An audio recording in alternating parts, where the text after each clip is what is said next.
News channel के प्रदेश bulletin में आप सभी का स्वागत है और मैं हूं आपके साथ मीनाक्षी सिंह। आइए नजर डालते हैं आज की प्रमुख खबरों पर। हल्द्वानी के माननीय उच्च न्यायालय के आह्वान पर स्वच्छता अभियान चलाने हेतु ली बैठक। इंदिरा को याद करने लगा दिग्गजों का जमावड़ा। फुलाड़ी गाँव में शिव महापुराण से भक्ति में हुआ माहौल। नव मतदाता को दी गई आगामी चुनाव की जानकारी। एक युवक ने अपने साथी के साथ मिलकर की बुआ और ससुर की हत्या। चौंसली कोसी मार्ग पर न पुल बनने न पूरी सड़क कैसे बनेगा NH बाईपास। अब खबरें विस्तार से। उधम सिंह नगर में पारिवारिक रंजिश और जमीन जायदाद के लालच में रिश्तों को तार तार करने का एक मामला सामने आया है, जहां एक युवक ने अपने एक साथी के साथ मिलकर अपने ससुर और बुआ की हत्या कर दी और उसके शरीर के छोटे छोटे टुकड़े कर नदी में बहा दिए। आपको बता दें कि पुलिस ने इस दोहरे हत्याकांड में शामिल दोनों आरोपियों को गिरफ्तार कर लिया है। संवाददाता दुर्गेश तिवारी की रिपोर्ट। आप दिन में वो पूरा इलाका में, स्पेशली उस पार्ट ऑफ गांव में जितने मुकदमे। दिनांक 7/6/2023 को जो केलाखेड़ा थाना क्षेत्र में एक छोटा नदी बहती है, वहाँ पे गांव हमारा गुलाब का माजरा और कौन सा है वो रामपुरा काजी के बीच में, तो वहाँ पर कुछ मानव अंग दिखे गए। उससे पिछले एक दिन पहले हमारा जोगेंद्र कौर करके एक औरत है, वही रामपुरा काजी की रहने वाली, वो जो सुबह से मिसिंग थी, उसको केलाखेड़ा पुलिस ने शाम को ही गुमशुदगी दर्ज करा दी थी।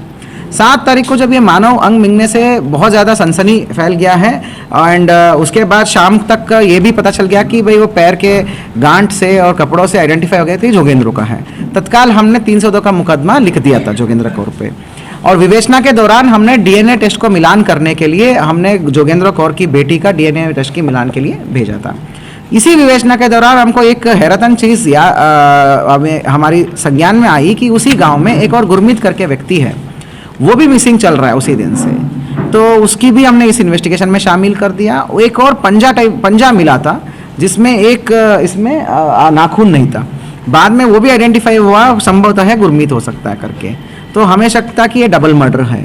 तो धीरे धीरे गहनता से पूछताछ, CDR, IPDR और टेक्निकल और मैनुअल, ये तीनों का समागम बोलिए, रिपीटेड राउंड्स ऑफ पूछताछ के बाद कहानी थोड़ा सा धुंधला से क्लियर होते जाएंगे।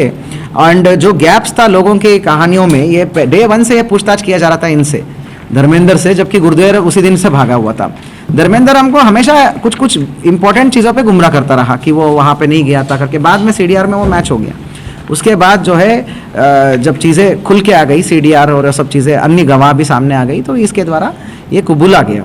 बाद में कहानी ये निकलती है कि ये दोनों बहुत ज्यादा नशे में थे और आदतन से नशेड़ी है, इनके ऊपर क्राइम्स भी है। जनपद उधम सिंह नगर में आज कांग्रेस महिला मोर्चे की प्रदेश अध्यक्ष ज्योति रौतेला महिला कार्यकर्ता सम्मेलन में जसपुर के हीरा गार्डन पहुंची, जहां महिला कांग्रेस कार्यकर्ताओं ने फूलमाला पहनाकर ढोल नगाड़े के साथ जोरदार स्वागत किया। आपको बता दें कि कांग्रेस महिला मोर्चा की प्रदेश अध्यक्ष ज्योति रौतेला ने कहा कि आने वाले निकाय चुनाव, पंचायत चुनाव और लोकसभा चुनाव है, जिसके चलते एक जिम्मेदारी है कि जिसमें जिला अध्यक्ष से ब्लॉक अध्यक्ष और कार्यकर्ताओं से मुलाकात हो, ताकि आने वाले चुनाव में महिलाओं की भागीदारी बढ़ चढ़कर हो। संवाददाता दीपक चौहान की रिपोर्ट।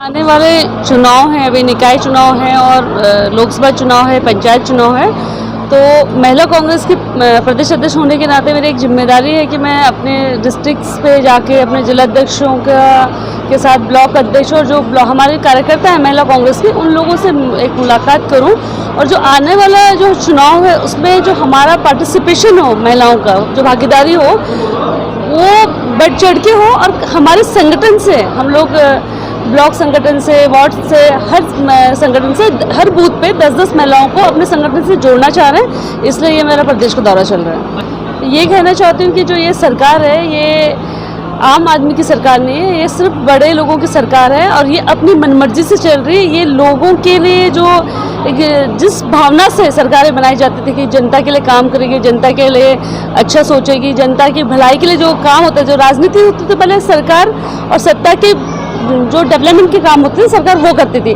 आज जो ये सरकार है, ये हर तरीके से फेलियर है और ये अपनी मनमर्जी से हर काम को कर रही है।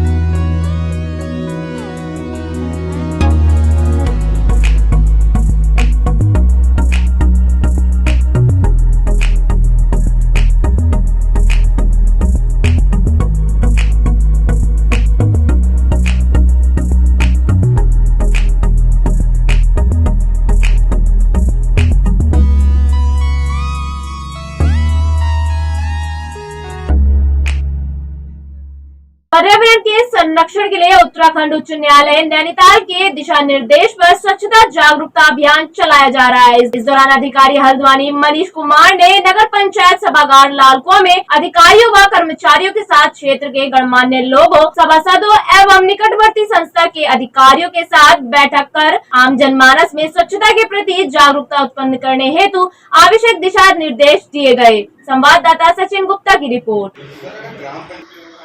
लेना है निर्णय माननीय उच्च न्यायालय ने लिया है और उनके निर्देश जो है उनका अनुपालन किया जाना है। निर्देश ये है कि 18 जून को प्रदेश भर में बृहद स्वच्छता अभियान चलाया जाना है ताकि जो है पर्यावरण के 5 जून का भी पर्यावरण दिन है इसके अवसर पर प्रदेश को अपना साफ सुथरा रख सके। तो इसके लिए टीम्स बनाई गई हैं, सेक्टर ऑफिसर्स बनाए गए हैं, जोनल ऑफिसर्स बनाए गए हैं ताकि 18 जून को माननीय उच्च न्यायालय के आदेशानुसार बृहद सफाई अभियान खासतौर से उन क्षेत्रों में जहाँ कोई नगर पंचायत का भाग नहीं है, किसी ग्राम पंचायत का भाग नहीं है और वहाँ कई समय से कूड़ा इकट्ठा होता है, उसको साफ करना। हल्द्वानी में उत्तराखंड कांग्रेस की दिग्गज नेता स्वर्गीय इंदिरा हृदयेश की आज दूसरी पुण्यतिथि के मौके पर श्रद्धांजलि सभा का आयोजन किया गया, जिसमें उत्तराखंड के तमाम बड़े नेता मौजूद रहे, जिसमें मुख्य रूप से उत्तराखंड के पूर्व सीएम हरीश रावत, महाराष्ट्र के पूर्व राज्यपाल भगत सिंह कोश्यारी, कांग्रेस प्रदेश अध्यक्ष करण मेहरा, नेता प्रतिपक्ष यशपाल आर्य समेत कांग्रेस और बीजेपी के तमाम बड़े नेता और बड़ी संख्या में हल्द्वानी की जनता मौजूद रही। संवाददाता दीपक अधिकारी की रिपोर्ट।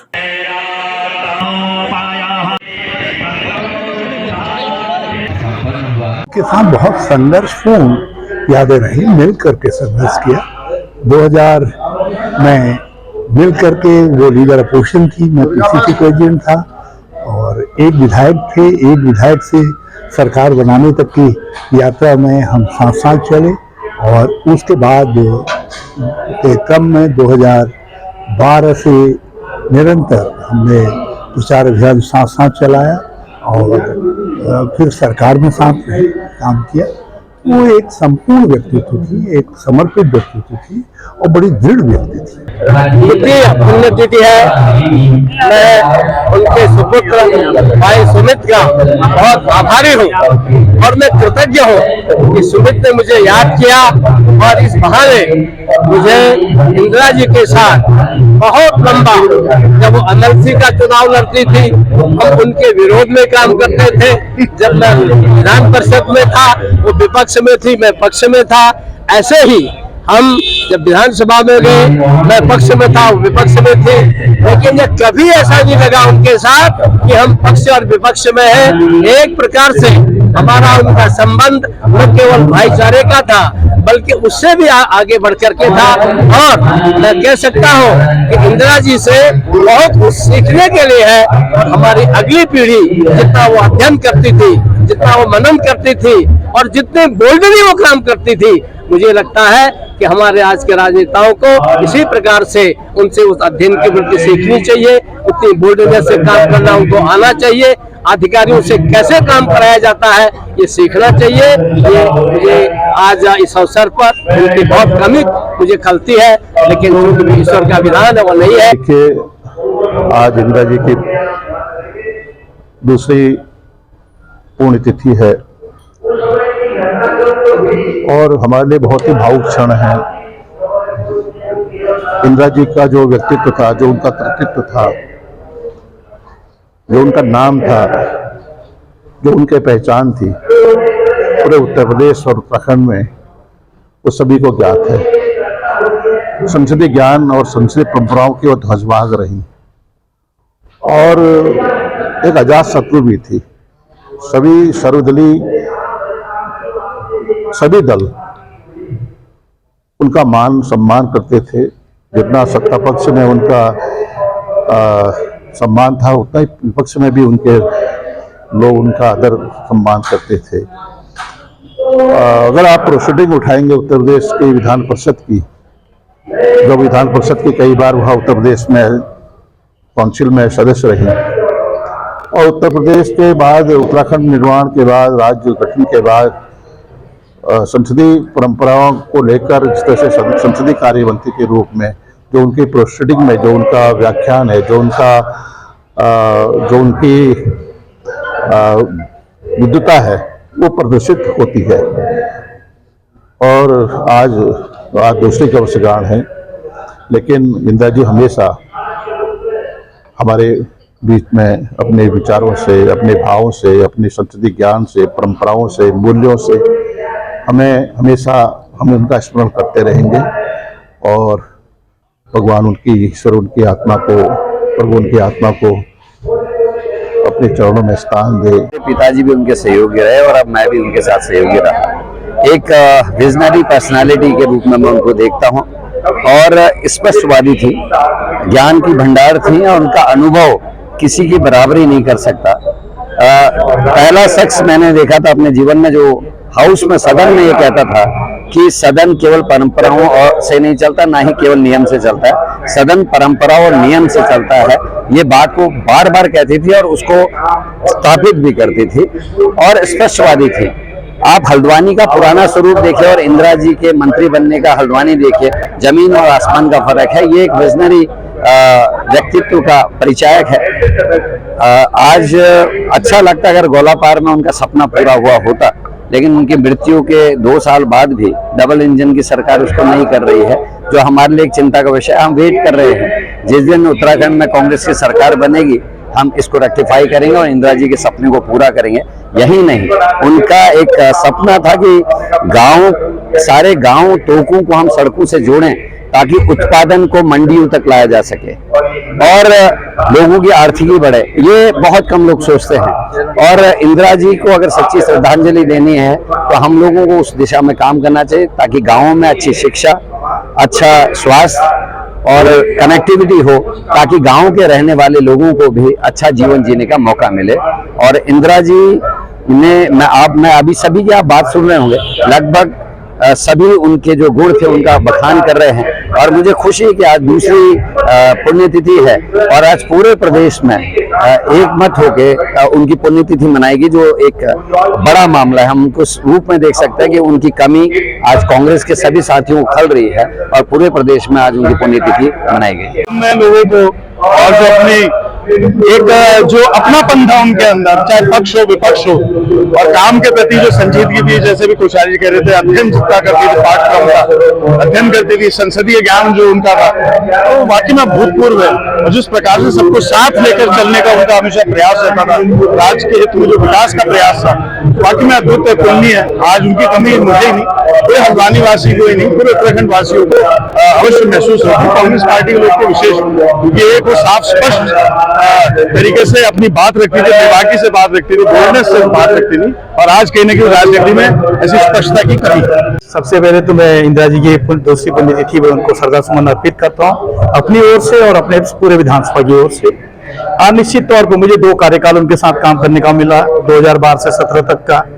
आज हमको एहसास होता है कहीं ना कहीं उनकी कमी इस प्रदेश को जो है अब महसूस हो रही है। अगर शायद इंदिरा जी होते तो आज उत्तराखंड की राजनीति कुछ और होती। और निश्चित तौर पे हल्द्वानी में जो उन्होंने, हल्द्वानी के पूरे उत्तराखंड के लिए जो उन्होंने काम किया है उसको लोग कभी नहीं भूलेंगे। जब वो लोक निर्माण के जो है मंत्री थे उस समय तमाम गांवों तक सड़क की योजनाएं, और जब दूसरी बार वो वित्त मंत्री के रूप में उन्होंने काम किया तो उन्होंने किसी भी विधायक के क्षेत्र में, चाहे पक्ष हो विपक्ष हो, कहीं भी पक्षपात नहीं किया। और आज जो इतनी भीड़ जन सैलाब यहाँ पर आया है उनकी पुण्यतिथि पे उनको श्रद्धा सुमन अर्पित करने, ये उन्हीं की जो कार्य है उसके उसी पर जो है वो लोग आए हैं। और आज कहीं ना कहीं पूरा उत्तराखंड उनकी कमी को महसूस कर रहा है। और मैं इतना ही कहूंगा, भगवान से जो है कि उनको अपने चरणों में स्थान दे और हम सब आज जो है उनकी पुण्यतिथि पे उनको जो है श्रद्धा सुमन अर्पित करें। बाड़ेछीना से 3 किलोमीटर की दूरी पर अल्मोड़ा पिथौरागढ़ राज्य मार्ग पर स्थित फुलाड़ी गांव में चल रहे 11 दिवसीय शिव महापुराण में सैकड़ों की संख्या में शिव कथा सुनने ग्रामीण भक्तगण उमड़ रहे हैं। आपको बता दें कि कथावाचक व्यास विवेकानंद जोशी ने वारासुर शिव कथा का सुंदर वर्णन कर श्रद्धालुओं को झूमने को विवश कर दिया। संवाददाता हेमंत सिंह मेहरा की रिपोर्ट।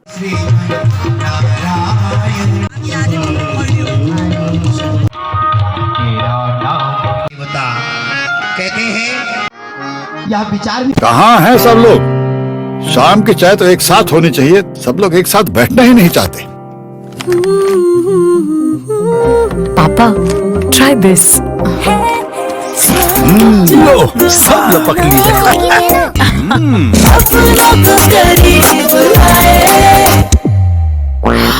ये क्या हाल कर दिया है रूम का? बस कल से चाय कल से चाय मेरे रूम में। देवर पर नमकीन को करी। भाजपा द्वारा चलाए जा रहे महाजनसंपर्क अभियान के तहत आज युवा मोर्चा ने हल्द्वानी में नव मतदाता सम्मेलन का आयोजन किया। आपको बता दें कि MBPG कॉलेज सभागार में ये कार्यक्रम आयोजित किया गया, जहां नव मतदाता सम्मेलन में सैकड़ों की संख्या में छात्र छात्रा मौजूद रहे, जिसमें आगामी चुनाव में पहली बार मतदान करने वाले युवाओं को युवा मोर्चा द्वारा केंद्र व राज्य सरकार की योजना की जानकारी दी गई। संवाददाता दीपक अधिकारी की रिपोर्ट।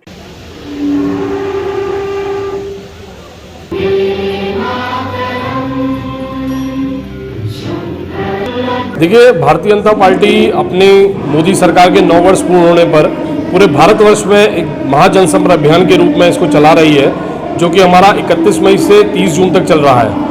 उसी के तहत युवा मोर्चे को विभिन्न कार्यक्रम दिए गए हैं, जिसमें से एक कार्यक्रम हमारा सबसे महत्वपूर्ण कार्यक्रम नव मतदाता सम्मेलन के रूप में हम लोग इसे आयोजित कर रहे हैं, जिसमें जो न्यू वोटर्स हैं, जो पहली बार वोट करने जा रहे हैं और जो पहली बार लोकसभा वोट करने जा रहे हैं, उन लोगों के बीच में हम लोग जा रहे हैं। उनको सरकार की युवाओं के प्रति जो योजनाएं चली हैं उनको लेकर जागरूक कर रहे हैं और वोट करने की अपील को लेकर उनको हम लोग समझा रहे हैं। उत्तराखंड कांग्रेस के वरिष्ठ उपाध्यक्ष एवं पूर्व दर्जा मंत्री बिट्टू कर्नाटक ने चौंसली कोसी मोटर मार्ग पर भ्रमण कर पूरी सड़क के हालात का जायजा लिया।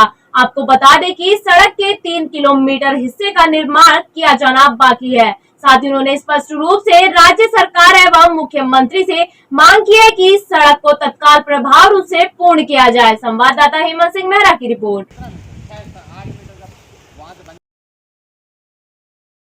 आज के लिए इतना ही। उत्तराखंड से जुड़ी तमाम खबरों के लिए बनी रहिए सुरागी लाल न्यूज़ चैनल के साथ। धन्यवाद।